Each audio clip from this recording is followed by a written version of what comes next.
Jangan meremehkanku. Setelah peringatan terakhir Matt, Breville akhirnya pecah. Setelah beberapa pertukaran, dia memilih untuk mengambil risiko ketika salah satu opsi tidak menguntungkan. Dia bertaruh bahwa Matt tidak akan memenggal kepalanya. Selama dia melangkah maju, setelah beberapa upaya yang tampaknya sulit, dan kemudian mundur, semua masalah akan terpecahkan. Selama penguasa kota-kota pemurnian tidak menyalahkannya, dia dapat menghubunginya secara diam-diam dan meminta maaf di sisi kuil penguasa cahaya. Berjudi dengan hidup Anda. Namun, pikiran Breuel tidak terlintas di benak Matt. Melihat Breuel bergegas dengan agresif, mata Matt cepat dan tangannya cepat, dan dia gemetar dengan kekuatan iman. Dengan tubuh aslinya yang berat, dia mengayunkan tombak yang lebih berat. Panggilan. Tombak itu menyapu, tanpa hal-hal mewah, hanya melambaikan tombak seperti ini. Darah merah cerah berubah menjadi busur panjang dan memercik ke langit. Semua pikiran Breville lenyap pada saat ini. Lututnya melunak, dan dia jatuh ke tanah dengan bunyi gedebuk. Saat Matt mulai, terlalu banyak hal yang terjadi. Dia telah mencoba yang terbaik untuk menghindarinya, dan mundur hampir 100 langkah ke kerumunan.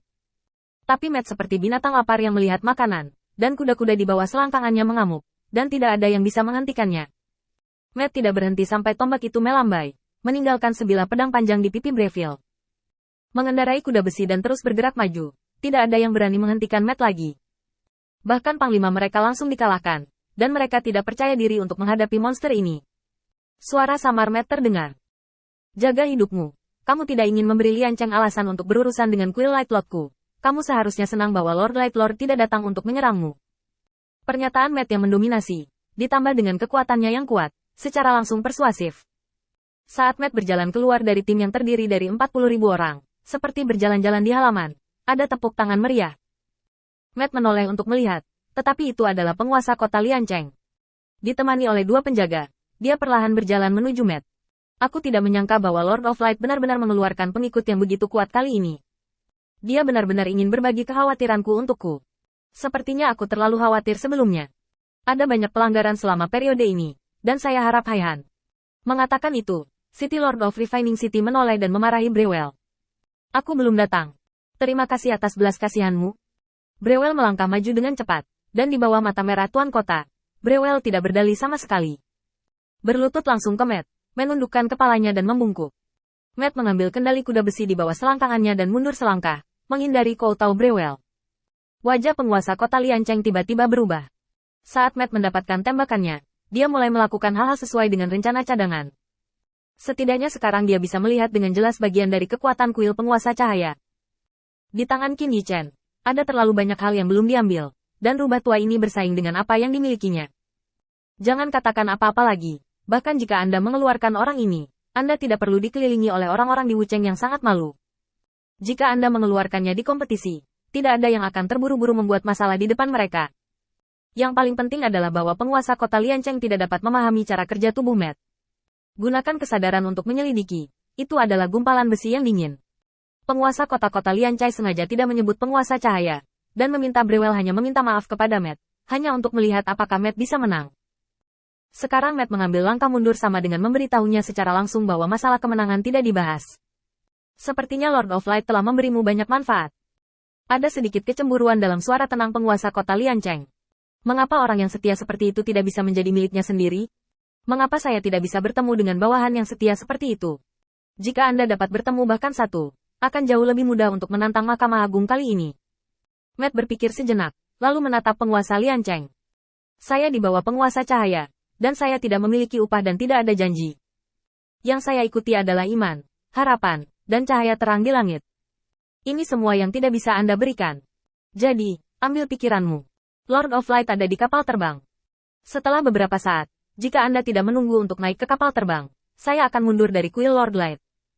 Setelah berbicara, Matt mengendarai kudanya kembali ke kapal terbang dengan kecepatan yang hampir seketika. Pada saat kapal terbang mendekat, kuda besi itu berubah menjadi pecahan yang tak terhitung jumlahnya dan kembali ke cincin penyimpanan Matt. Hampir pada saat yang sama, Qin Yichen berdiri di tepi dek kapal terbang, memandang Tuan Kota Lianceng dari kejauhan.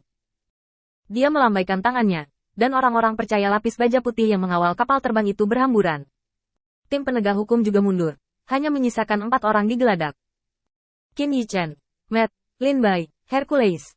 Jika anjing juga dihitung sebagai manusia, maka serigala makam harus ditambahkan. Hanya ada 5 makhluk hidup secara total, berdiri di dek kapal terbang, diam-diam menunggu kedatangan Tuan Liancheng.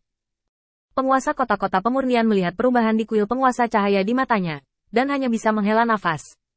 Ini seperti lengan dan jari, 40.000 orang. Semakin banyak orang, semakin sulit untuk penjadwalan dan koordinasi. Penguasa kota Liancheng sangat jelas tentang hal ini. Tentu saja dia tahu apa maksud dari adegan yang baru saja dia lihat. Bahkan jika mereka telah berlatih berkali-kali, mereka dapat membuat kapal terbang dengan cepat dan akurat keluar dari kerumunan. Jelas, di medan perang, mereka juga dapat menyingkirkan pembunuh besar apapun. Selain itu, nada yang begitu efisien. Kecepatan dan operasi telah melampaui terlalu banyak kekuatan. Jika itu adalah tim yang terdiri dari lebih dari 40.000 orang, jika kuil Dewa Cahaya masih dapat mempertahankan efisiensi penjadwalan seperti itu sudah menakutkan. Kecuali bahwa raksasa seperti Mahkamah Agung Ilahi secara langsung dihancurkan oleh kekuatan mereka. Jika tidak, ini adalah sekelompok orang yang belum terpecahkan. Ini adalah pertama kalinya penguasa kota Liancheng mulai melihat tepat ke kuil penguasa cahaya. Mereka memiliki komandan yang cukup kuat dan setia, serta tim yang dikirim seperti lengan. Mungkin, bisa membentuk aliansi dengan orang seperti itu mungkin merupakan pilihan yang lebih baik. Pada saat ini, penguasa kota Liancheng meletakkan sosoknya, merapikan pakaiannya, dan kemudian berkata, "Brewel, bawa bawahanmu kembali ke kota. Aku ingin berbicara dengan penguasa cahaya secara langsung. Untuk akunmu, biarkan saja untuk saat ini. Setelah perang ini, jika kamu tidak bisa menebus jasamu, kamu akan dihukum untuk kedua kejahatan itu." Setelah berbicara, penguasa kota Liancheng langsung naik ke kapal terbang. Pertemuan itu disambut dengan hangat. "Tuan Cahaya, sudah lama sekali. Aku sangat sibuk akhir-akhir ini. Pengadilan Agung telah mengumpulkan pasukan di dekat kota pemurnian Beiyun. Menurut kecepatan saat ini, paling banyak, setelah setengah bulan, itu akan menjadi serangan akan diluncurkan. Dan sekarang adalah waktu ketika roh tegang. Saya tidak menjelaskannya dengan jelas kepada mereka. Dan ada kesalahpahaman hari ini.